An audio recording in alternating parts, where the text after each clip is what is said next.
जैसा कि हमने रिमाइंडर थ्योरम में देखा था, रिमाइंडर थ्योरम का सबसेट मैंने बताया था फैक्टर थ्योरम को। तो रिमाइंडर थ्योरम में अगर मैं फिर से उसका स्टेटमेंट यूज करूं तो रिमाइंडर थ्योरम काफी सिंपल तरीके से मैंने बताया था। रिमाइंडर थ्योरम क्या था? If we divide a polynomial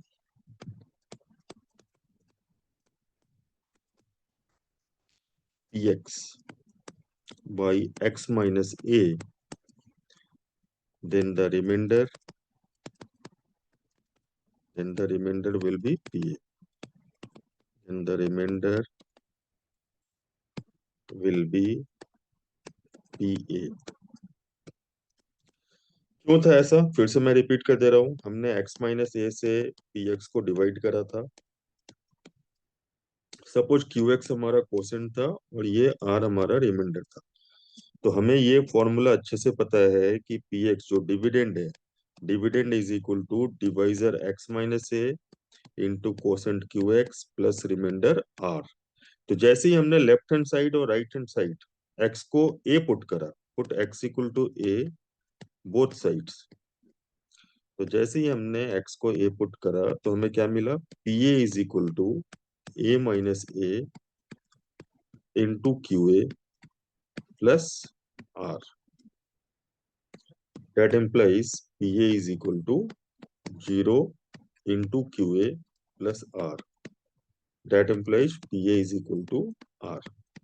तो ये हमने समझा रिमाइंडर थ्योरम कि रिमाइंडर जो है r जो है वो किसके इक्वल होगा? pa के इक्वल होगा। क्यों होगा? ये इसलिए होगा क्योंकि ये x माइनस ए 0 हो जाता है जब हम x को a पुट करते हैं। यहाँ तक सबको मैंने एक्सप्लेन करा था। नाउ अभी फैक्टर थ्योरम में क्या है? तो मैं स्टेटमेंट लिख रहा हूँ फैक्टर थ्योरम का। तो फैक्टर थ्योरम का स्टेटमेंट ये है, इफ अ पॉलिनोमियल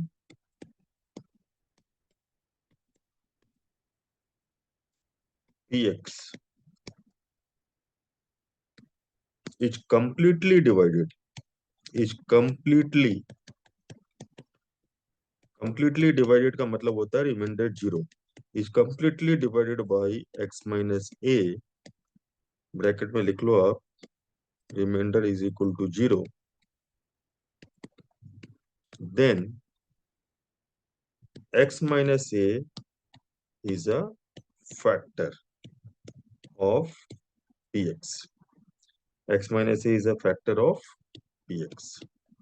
तो अब ये क्लियर है ना कि कंप्लीटली डिवाइडेड का मतलब अगर होता है कि रिमाइंडर 0 है, तो हम अगर इसको दूसरे लैंग्वेज में लिखना चाहें तो दूसरे लैंग्वेज में हम ये लिख सकते हैं, since px is equal to x minus a into qx plus r and pa is equal to 0 plus r। ये मैंने एक्सप्लेन करा, ये वाला पार्ट 0 हो जाएगा ए पुट करने से। That implies r is equal to pa। तो यहाँ पे ही if r equal to 0 then pa equal to 0, hence in other words, hence in other words, if pa equal to 0, आपको इतना ही याद रखना है जो ये लाइन में लिख रहा हूँ, if pa equal to 0 then x minus a will be a factor to px। Rather आप लिखिए will be a factor to polynomial px, bracket में लिख लीजिए polynomial px। क्या डिफरेंस है रिमाइंडर और फैक्टर थ्योरम में? फैक्टर थ्योरम रिमाइंडर थ्योरम का सबसेट हुआ। हमें बस ये याद रखना है कि r is equal to p a. तो फैक्टर थ्योरम में क्या याद रखना है? फैक्टर थ्योरम में ये याद रखना है कि r की वैल्यू 0 हो जाएगी। मतलब अगर पी ए की वैल्यू 0 हो गई तो वो जो x माइनस ए है जिससे हमने डिवाइड करा था px को, वो px का फैक्टर हो जाएगा।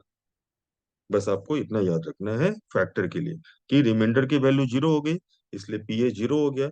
इसलिए जो x माइनस है जिससे हमने डिवाइड करा था px को, वो x माइनस है px का फैक्टर हो गया। सिंपल सा ये स्टेटमेंट याद रखना। Thank you.